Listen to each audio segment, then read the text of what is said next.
இன்றைக்கி நம்ம ஓட்ஸ் முட்டை ஆம்லெட் எப்படி செய்கிறது அப்படின்னு பார்க்கலாம். இது ரைஸோடு வச்சு சாப்பிட்றதுக்கு ரொம்ப நல்லாயிருக்கும்.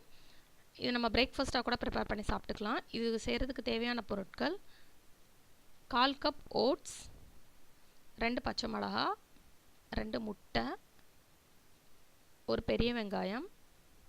ஃபஸ்ட்டு 2 முட்டையும் நம்ம ஒரு பவுலில் உடச்சி ஊற்றிக்கலாம். அதுக்கப்புறம் அதில் தேவையான அளவு உப்பு சேர்த்துக்கணும்.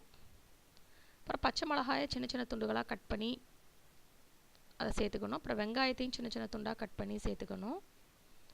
இதுக்கப்புறம் இதில் ஓட்ஸ் ஆட் பண்ணி நல்லா எல்லாத்தையும் சேர்த்து மிக்ஸ் பண்ணணும். எல்லாமே நல்லா மிக்ஸ் ஆனதுக்கப்புறம் நம்ம ஒரு தோசை சட்டியை சூடு பண்ணி அதில் நம்ம எண்ணெய் ஊற்றி இதை போட்டு எடுத்துடலாம்.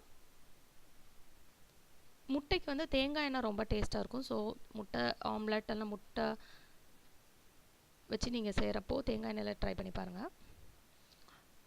அதில் 1 டேபிள் ஸ்பூன் எண்ணெய் ஊற்றிட்டு அப்புறம் இதை அப்படியே நம்ம அதில் ஊற்றி நம்ம லேசாக ஸ்ப்ரெட் பண்ணி வச்சு ஒரு சைடு வந்ததுக்கப்புறம் அடுத்த சைடு திருப்பி போட்டோம் அப்படின்னா நம்மளோட சுவையான ஓட்ஸ் முட்டை ஆம்லெட் ரெடி ஆகிடும். எப்போவுமே ரெகுலரான முட்டை ஆம்லெட் செஞ்சு சாப்பிட்றதுக்கு பதிலாக இப்படி டிஃப்ரெண்ட்டான ஆம்லெட் செஞ்சு சாப்பிட்டிங்கன்னா சாப்பிட்றதுக்கும் நல்லா டேஸ்ட்டாக இருக்கும். குழந்தைகள் கூட விரும்பி சாப்பிடுவாங்க. இப்போ ஒரு சைடு வெந்துடுச்சு, நம்ம அதனால் நெக்ஸ்ட் சைடு திருப்பி போட்டோம். இப்போ 2 சைடு வெந்தோடனே சுவையான ஓட்ஸ் முட்டை ஆம்லெட் தயார். இந்த ரெசிபி உங்களுக்கு பிடிச்சிருக்கும்னு நம்புகிறேன்.